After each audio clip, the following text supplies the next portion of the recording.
అందరికీ నమస్కారం. ఈరోజు శ్రీకాకుళం పట్టణంలో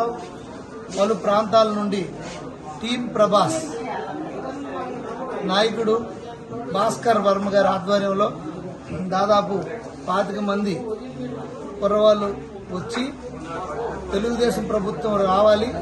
మనందరి భవిష్యత్తు బాగుండాలి, రాష్ట్రం అభివృద్ధి చెందాలి, నిరుద్యోగులకి మళ్ళీ ఉద్యోగాలు కల్పించి వారి భవిష్యత్తు బాగోవాలంటే చంద్రబాబు నాయుడు గారు ముఖ్యమంత్రి అయితేనే సాధ్యమవుతుందని, ఏదైతే ఈ ప్రభుత్వం జాబ్ క్యాలెండర్లో కానీ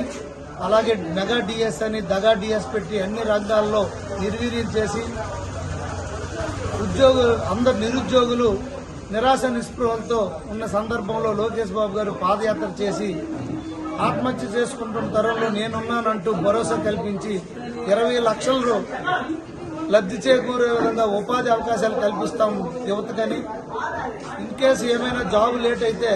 నిరుద్యోగ భృతి ఇస్తామని తెలియజేయడం జరిగింది అని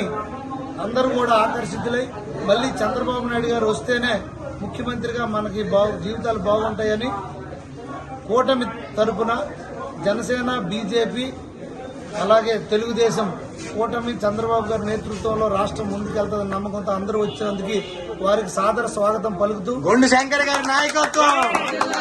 గొండు శంకర్ గారి నాయకత్వం, గొండు శంకర్ గారి నాయకత్వం. రానున్న ఎలక్షన్లలో మనం అందరం కూడా కలిసికట్టుగా పనిచేసి ఈ ప్రభుత్వం వైసీపీ నాయకులు చేస్తున్న దుష్ప్రచారాన్ని తిప్పికొట్టి అత్యధిక మెజార్టీతో ఎంపీగా కింజరాపు రామ్మోహన్ నాయుడు గారిని, ఎంపీగా ఎమ్మెల్యేగా గొండు శంకర్ అనే నన్ను ఓట్లు వేయించి గెలిపించడానికి మీరు అందరూ కూడా కృషి చేస్తారని, అందరూ ఓట్లు వేస్తారని తెలియజేసుకుంటూ నమస్కారాలు, ధన్యవాదాలు.